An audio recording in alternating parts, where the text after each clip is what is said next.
देखिएगा प्रत्येक स्कूल का मास्टर पहुंचेगा तक 11 बजे और उसके बाद बिन क्लास किए हुए मोबाइल चलाना शुरू कर देगा। 1 घंटे पहुंचेगा 12 बजे तक 2 बज गया, खिचड़ी का छुट्टी हो गया, खिचड़ी खाए तो यहाँ पर 3 बज गया। तो पढ़ाई कहाँ से होगा? प्रखंड के शिक्षकों को हरसिद्धि प्रखंड में भेजा जाए और हरसिद्धि को संग्राम में भेजा जाए, तब शिक्षा आपका आगे बढ़े। हम उसको सही चीज़ नहीं मानेंगे। शिक्षा भी जितना है सबसे टीचर का ही है, इसमें भी गलती बच्चा का नहीं है, टीचर का है।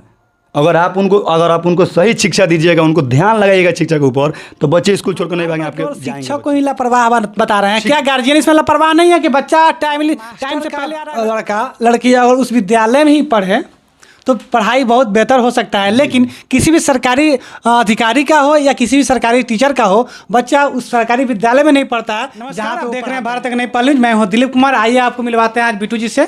बिट्टू जी, सबसे पहले स्वागत है आपका। सबसे पहले आपके जितने भी दर्शक हैं भारत एक नई पहल को, उनको मेरा नमस्कार। बिट्टू जी, आज का मेरा मुद्दा है आपके साथ शिक्षा, स्वास्थ्य और बेरोजगारी। तो बेरोजगारी पे तो चर्चा बाद में करेंगे आपके साथ, लेकिन सबसे पहले हम चर्चा करेंगे शिक्षा पे। क्या आप जहाँ पे हैं वहाँ के सभी विद्यालयों में शिक्षण व्यवस्था किस प्रकार से, बताइए। देखिए, अभी तक तो जो शिक्षा देखने को मिल रही है, मेरे अपने दोनों, देखिए मेरे बगल में 2 विद्यालय पढ़ता है, एक प्राथमिक है और एक मिडिल स्कूल है। तो शिक्षा देखा जाए तो हम उसको सही चीज़ नहीं मानेंगे। शिक्षा अभी जितना है सबसे बदतर है, क्योंकि जब तक अभी जितने लोग हैं लोकल भरे हुए हैं, बाकी जब तक स्कूल में लोकल लोग रहेंगे शिक्षा नहीं होगा।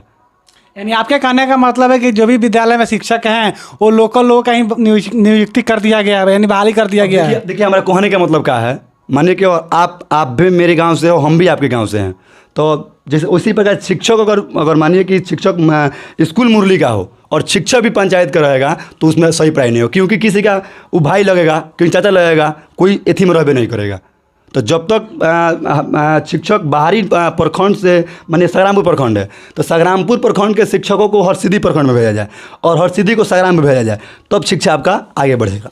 यानी आपका सीधा सीधा कहना है कि जिस विद्यालय में शिक्षकों की बहाली हुई है उनका नियुक्ति किसी और प्रखंड में किया जाए, यानी अगर लोकल हैं तो उनको वहाँ से कम 40-50 किलोमीटर दूर, यानी प्रखंड ही चेंज कर दिया जाए कम से कम। हाँ बिट्टू जी, आपका सीधा सीधा आरोप है कि किसी भी शिक्षक का बहाली हो उनको प्रखंड से अपना चेंज कर दिया जाए, यानी दूसरे जगह रखा जाए।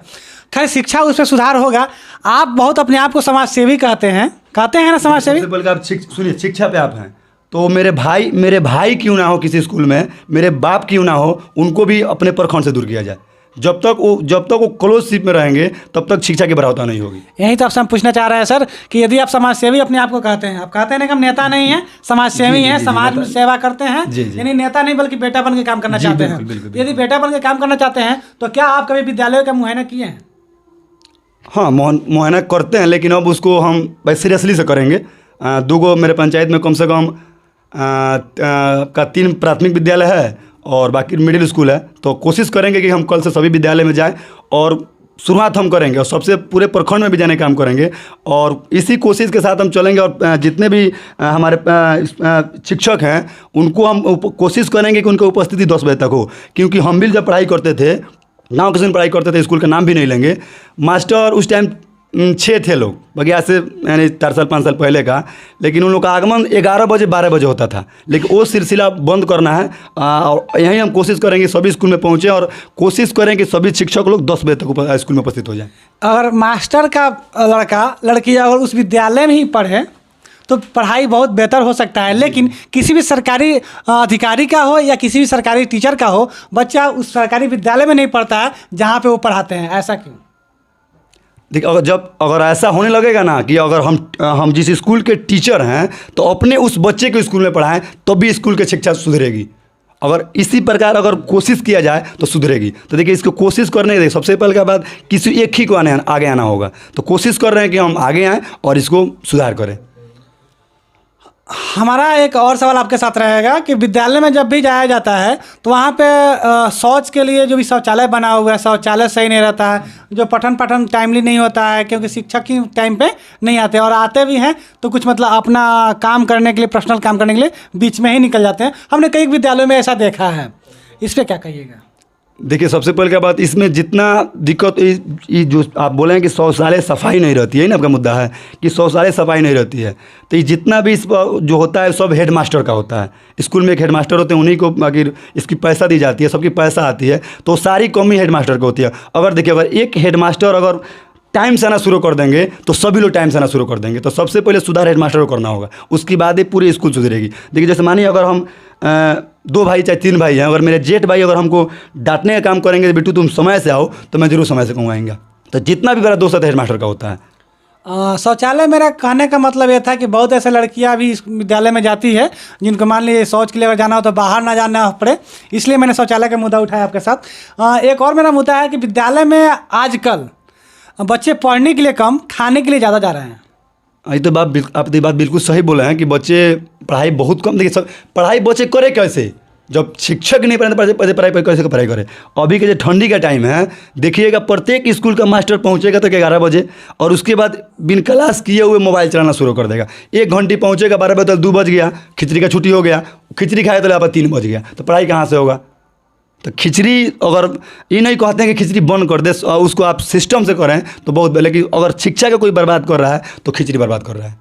आपका कहना है कि शिक्षा के बर्बाद खिचड़ी कर रहा है। तो देखिए पोषाहार मिलना चाहिए। बहुत ऐसे गरीब बच्चे हैं, बहुत ऐसे बच्चे हैं जिनको खाने में दिक्कत होता है। तो मतलब सरकार अगर कुछ सहूलियत दे रही है तो सहूलियत दे रही है तो मैं आपका पास आऊँगा। सहूलियत अगर दे रही है तो बहुत बढ़िया है, लेकिन भोजन से ज़्यादा यानी खिचड़ी से ज़्यादा शिक्षकों को पढ़ाई पर ध्यान देना चाहिए था।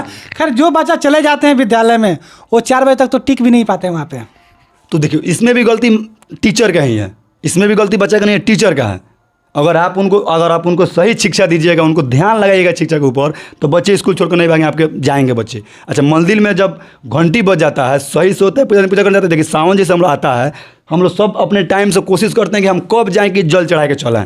अगर उस प्रकार आपका विद्यालय सही रहेगा तो जरूर बच्चे जाएंगे और पढ़ के आएंगे। आप बार बार केवल शिक्षक को ही लापरवाह बता रहे हैं, क्या गार्जियन इसमें लापरवाह नहीं है कि बच्चा टाइम से पहले आ रहा है घर पे? गार्जियन अपने बच्चों को भेजने, इसमें हम गार्जियन की भी गलती मानते हैं, लेकिन गार्जियन बच्चों को भेजने का काम करते हैं। लेकिन अगर देखिए सबसे, अगर घर से हम 8 बजे से निकल गए, स्कूल में पहुंच गए, तो जितना जिम्मेवारी गार्जियन की होती है उतना जिम्मेवारी शिक्षक का होता है। जब तक हम स्कूल में 3 बजे या 4 बजे तक हैं तब तक, तो अगर टीचर पढ़ाएंगे तो बच्चा पढ़ेगा कैसे। और इसका सुधार का, जैसे आप बोले हैं, इसका सुधार का कारण वही है कि जब तक प्रखंड बाई प्रखंड टीचर को बदले नहीं तब तक सुधार नहीं होगा। ये जो भी हो, या मेरे गांव में 2 स्कूल है, अगर जब तक यहाँ के लोकल जो भी हो, नाम नहीं ले रहे हैं, जब तक उनका यहाँ से ट्रांसफर है, जिनको अगर दूसरे स्कूल में तब शिक्षा का सुधार नहीं होगा। खैर मेरा कहने का मतलब ये था कि अगर मान लीजिए आप लोग शिक्षक हैं, आप ही मतलब बच्चे को उज्जवल भविष्य के लिए आप अच्छा काम कर सकते हैं। यदि आप अपने कार्य पे थोड़ा सा बढ़िया सा ध्यान दे दें तो हमें लगता है कि बहुत ऐसे बच्चों का आप भविष्य उज्जवल कर सकते हैं।